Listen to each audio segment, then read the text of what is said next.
السلام علیکم ورحمۃ اللہ وبرکاتہ۔ اعوذ باللہ من الشیطان الرجیم، بسم اللہ الرحمن الرحیم۔ اولم يروا الى ما خلق اللہ من شیء يتفيأ ظلاله عن اليمين والشمائل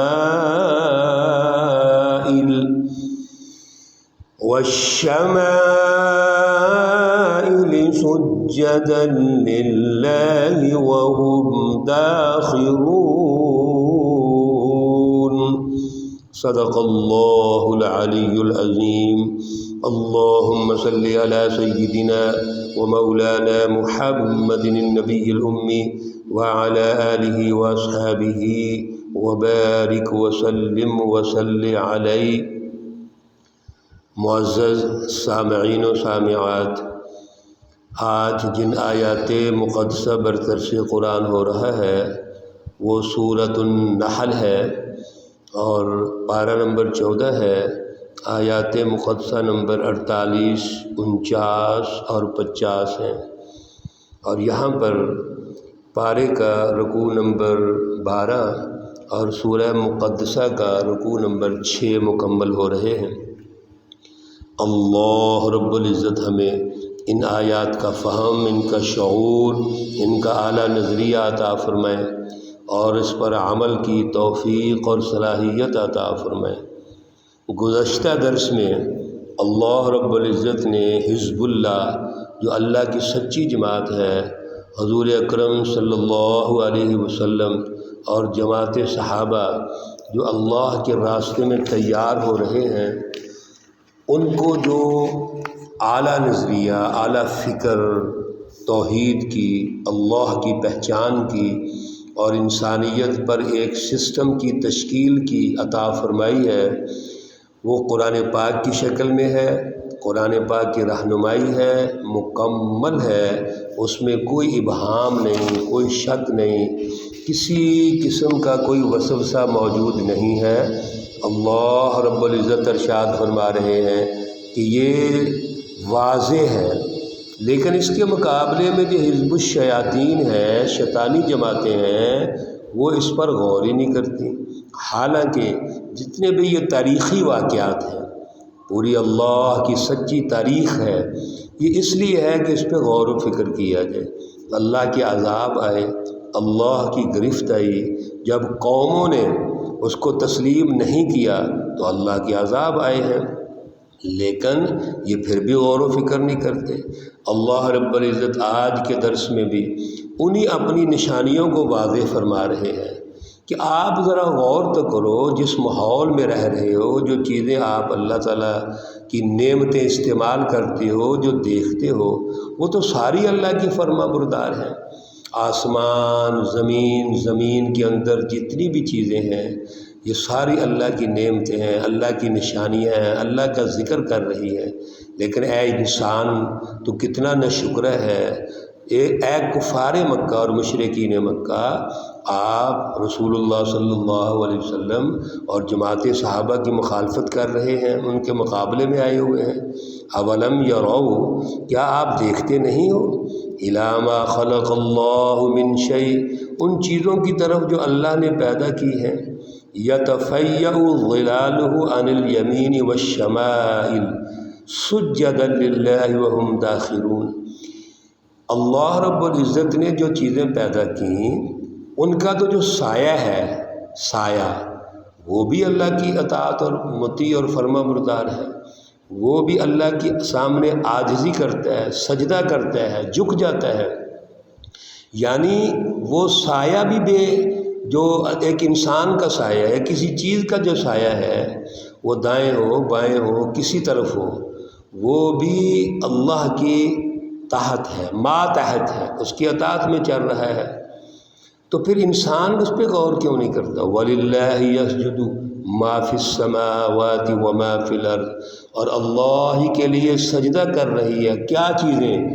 ما فی السماوات، ما عموم کے لیے ہے، یعنی ما کا معنی ہے جو کچھ کہاں ہے، جو کچھ آسمانوں میں ہے، جو کچھ زمین میں ہے، جاندار ہیں، فرشتے ہیں، یہ جتنی بھی چیزیں ہیں یہ ساری کی ساری اللہ کے سامنے جھک رہی ہیں، سر بسجود ہیں، ان میں کوئی تکبر نہیں، کوئی بڑائی نہیں، حکم عدولی نہیں ہے۔ یہ ہم آنکھوں سے دیکھتے ہیں، لیکن اس کے باوجود ہمارے رویے کیا ہے؟ چاہیے تو یہ کہ ان چیزوں کو دیکھیں اور دیکھ کر سبق حاصل کریں۔ کیا ہم یہ دیکھتے نہیں کہ صبح کے وقت سورج طلوع ہوتا ہے، اور سورج طلوع ہونے کا جو وقت مقررہ ہے اسی وقت مقررہ پر وہ طلوع ہوگا۔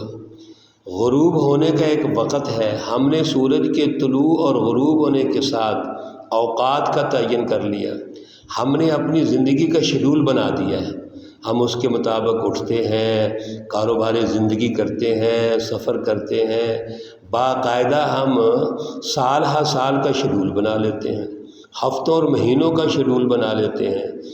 تو یہ سورج کبھی لیٹ ہوا ہے؟ کون طاقت ہے جو اس سورج کو طلوع کر رہی ہے؟ کون سی طاقت ہے جو اس سورج کو غروب کرتی ہے؟ اور جب پھر سورج غروب ہو جاتا ہے تو دوبارہ طلوع ہونے تک اللہ رب العزت نے رات رکھ دی آرام کے لیے، اور پھر رات کو ذرا آسمان کی طرف نظریں اٹھا کے دیکھیے کہ کتنے پیارے سیارے موجود ہیں، ان سیاروں کے ذریعے سے آپ نے راستوں کا تعین کر لیا، روشنیاں پیدا ہو گئیں، چاند کی روشنی آ گئی۔ یہ سارا جو اللہ تعالیٰ نے نظام بنایا ہے یہ سارا اللہ کا تدبیری نظام ہے، اور اس نظام کو دیکھ کے ہم غور و فکر نہیں کرتے۔ پھر اس زمین کے اندر اور آسمان کے اندر اور جو اللہ کی مخلوقات ہیں وہ بھی ساری کی ساری اللہ کے حکم کے مطابق چل رہی ہے، کوئی حکم عدولی نہیں کر رہی۔ آپ پرندوں کو دیکھیں، چرندوں کو دیکھیں، ایون درندوں کو دیکھیں، جو جو ڈیوٹیز اللہ نے لگا دی ہیں سب کی وہ اپنے ماحول کے مطابق اللہ کا ذکر کر رہے ہیں۔ کوئی اگر درندہ یا اس طرح کا موذی جانور وہ انسانی ماحول کے اعتبار سے نقصان دہ ہے، لیکن جس ماحول میں اللہ نے اس کو پیدا کیا ہے اس ماحول کے اعتبار سے وہ سائنس ہے ایک، اس ماحول کے اعتبار سے اللہ نے اس کی زندگی کو مفید بنایا ہوا ہے۔ جب ہم کہتے ہیں یہ نقصان دہ ہے تو وہ ہمارے اپنے ماحول کے مطابق ہم کہتے ہیں، لیکن وہ بھی اللہ رب العزت کی اطاعت کر رہے ہوتے ہیں، ایک بڑے طریقے اور تسلسل کے ساتھ چلتے ہیں۔ پھر والملائکہ، فرشتوں کو دیکھیے، اللہ کے جو فرشتے ہیں، اور کتنے فرشتے ہیں ہمیں کو پتہ ہی نہیں، لا تعداد اللہ کے فرشتے ہیں، وہ اپنی اپنی ڈیوٹیاں سر انجام دے رہے ہیں۔ ہمیں تو جو بڑے فرشتے ہیں جو اللہ نے بتا دیے، حضور نبی اکرم صلی اللہ علیہ وسلم نے بتا دیے، حضرت جبرائیل علیہ السلام ہے، حضرت میکائیل علیہ السلام ہے، اسرافیل علیہ السلام ہے، حضرت عزرائیل علیہ السلام، یہ بڑے 4 فرشتے ہیں۔ اسی طرح اللہ تعالیٰ نے ہمیں منکر نکیر بتا دیے، وہ فرشتے موجود ہیں۔ اسی طرح اللہ رب العزت نے کرامن کاتبین بتا دیے، وہ ہمارے پاس ہیں ہر وقت، اور وہ لکھتے ہیں ہمارا جو بھی ہم عمل کرتے ہیں اور زبان سے الفاظ نکالتے ہیں وہ فرشتے اس کو نوٹ کر رہے ہیں۔ یہ اللہ تعالیٰ نے مختلف جو فرشتوں کی ڈیوٹیاں ہیں کچھ ہمیں بتائی ہیں، باقی اللہ کے تو بے شمار فرشتے ہیں جو اپنی اپنی ڈیوٹیاں سر انجام دے رہے ہیں اور کوئی حکم عدولی نہیں ہے۔ یخافون ربہم، وہ اپنے رب سے ڈرتے ہیں، من فوقہم، اپنے اوپر سے، ویفعلون ما یؤمرون، اور جو اللہ حکم دیتے ہیں اس حکم کو بجا لاتے ہیں، سر انجام دیتے ہیں۔ ان کی جو ڈیوٹی ہے وہ یہی ہے کہ اللہ رب العزت کے حکم پر عمل کریں، وہاں نو کا کوئی تصور نہیں ہے۔ وَيَفْعَلُونَ مَا يُؤْمَرُونَ، ایک دوسری جگہ اللہ نے فرمایا لا يَعْصُونَ اللَّهَ مَا أَمَرَهُمْ وَيَفْعَلُونَ مَا يُؤْمَرُونَ، وہ اللہ رب العزت کی نافرمانی نہیں کر سکتے۔ یہ ساری جتنی رہنمائی ہے اس کا مقصد یہ ہے کہ اے کفار مکہ، مشرکین مکہ اور ان کی وساطت سے آج کے دور میں ہمیں سمجھنا چاہیے کہ اللہ رب العزت یہ رہنمائی تو اصل میں اس دور کے مطابق جب دیتے ہیں تو پوری انسانیت کو رہنمائی دے رہے ہیں۔ تو آج ہم غور و فکر نہیں کرتے۔ آج کے دور میں اگر کوئی فرعون بن جاتا ہے، نمرود بن جاتا ہے، ابو جہل بن جاتا ہے، کیسر و کسریٰ بن جاتا ہے اور انسانیت پر مظالم ڈالتا ہے، ظلم کے نظام قائم کرتا ہے، اس کو بھی یہ سن لینا چاہیے کہ اللہ رب العزت با اختیار ہے، اول نال ہے، کوئی اللہ کو نہ عاجز کر سکتا ہے نہ کچھ بگاڑ سکتا ہے۔ پھر یہ کر کیا سکتے ہیں؟ یہ شیطانی جماعتیں کی حیثیت کیا ہے؟ اس لیے اللہ رب العزت نے اپنی سچی جماعتوں کو ہمیشہ یہ وعدہ دیا، اللہ نے وعدہ کیا ہے کہ میں ان سچی جماعتوں کے ساتھ ہوں، میں ان کا سرپرست ہوں، میں ان کا ولی ہوں، میں ان کا مددگار ہوں۔ لہٰذا ان سچی جماعتوں کو ہمیشہ جب اللہ کے ساتھ تعلق قائم کر کے آگے بڑھتی ہیں اللہ کامیاب کرتے ہیں۔ اس لیے محترم بھائیوں اور بہنوں، ان تمام واقعات سے کفار مکہ، مشرکین مکہ اور اسی طرح جو متکبرین ہیں، ضدی ہیں، ہمیں ان سے سبق حاصل کرنا چاہیے۔ ہر دور میں ایک سچی جماعت ہوگی جو انسانیت کے لیے قربانیاں دے گی، اللہ کی رضا پیدا کرے گی، اللہ کی توحید کی فلسفی کی رٹ قائم کرے گی۔ وہی اصل میں سچی جماعت ہے، اسی کو اللہ تعالیٰ کامیابیاں دیں گے۔ آخری جو آیات ہم نے آج پڑھی ہیں یہ سجدہ کی آیات ہیں، اس کو سجدہ تلاوت کہتے ہیں۔ جب بھی سجدہ تلاوت کی آیت کریمہ ہم پڑھتے ہیں یعنی تلاوت کرتے ہیں تو وہاں پر سجدہ واجب ہوتا ہے، سجدہ ہم نے کرنا ہوتا ہے۔ اس کا طریقہ کار یہ ہے کہ جب آیت کریمہ ہم پڑھیں تو سجدہ کر لیں، سجدہ ریز ہو جائے۔ اب اس کا مسنون طریقہ کار یہ ہے، ایک تو ہم کھڑے ہو جائیں، کھڑے ہو کے سجدے میں جائیں، اللہ اکبر کہیں، سجدے میں چلے جائیں اور تسبیحات پڑھیں اور پھر کھڑے ہو جائیں تو یہ سجدہ ہمارا مکمل ہے۔ بیٹھ کے کرنا چاہتے ہیں تو بیٹھ کے سجدہ کر لیں، بیٹھے ہوئے ہیں، قرآن پاک کی آیت کریمہ ہم نے پڑھی ہے اور قرآن پاک کو ریل پہ رکھ دیں اور سجدے میں چلے جائیں اور سجدہ مکمل ہے، تسبیحات پڑھ لیں۔ اسی طرح جیسے سجدہ تلاوت کرنے کے بعد ہمارے اوپر واجب ہے کہ ہم سجدہ کریں، ہم جب سجدہ تلاوت والی آیت مقدسہ سنتے ہیں، کہیں تلاوت ہو رہی ہے اور ہم سن رہے ہیں، ہمیں پتہ ہے، تو پھر ہم نے تلاوت سننے کے بعد اس سجدہ کی آیت کریمہ سننے کے بعد بھی سجدہ کرنا ہے، وہ بھی ہمارے اوپر ضروری ہے۔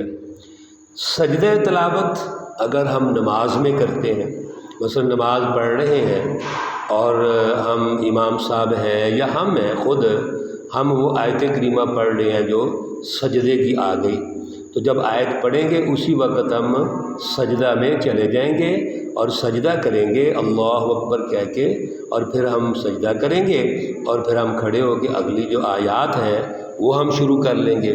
تو یہ چند گزارشات تھیں سجدہ تلاوت کے متعلق جو عرض کر دی ہیں۔ اللہ رب العزت ہمیں قرآن پاک کا شعور، قرآن پاک کا فہم، اور جو ہم قرآن پاک سیکھ رہے ہیں، انبیاء علیہم الصلاۃ والسلام کی جد و جہد پڑھ رہے ہیں، حزب اللہ کی جد و جہد پڑھ رہے ہیں، اور حزب الشیاطین کے جو اوصاف اور ان کی عادات اور خصلتیں پڑھ رہے ہیں، ان کے درمیان ہمیں انالیسز، تجزیہ کرنے کی توفیق عطا فرمائے، اور ہمیں اللہ تعالیٰ حزب اللہ کا ساتھ دینے کی توفیق عطا فرمائے۔ اللہ رب العزت تمام مرحومین و مرحومات کو جنت الفردوس میں اعلیٰ مقام عطا فرمائے۔ اللہ رب العزت تمام بیماروں کو شفائے کاملہ عاجلہ مستمرہ عطا فرمائے۔ اللہ رب العزت سب ہمارے بہن بھائیوں کے لیے آسانیاں پیدا فرمائے۔ ربنا تقبل منا إنك أنت السميع العليم وتب علينا إنك أنت التواب الرحيم وصلى الله تعالى على النبي الأمي محمد وعلى آله وأصحابه أجمعين برحمتك يا أرحم الراحمين. السلام عليكم ورحمة الله وبركاته.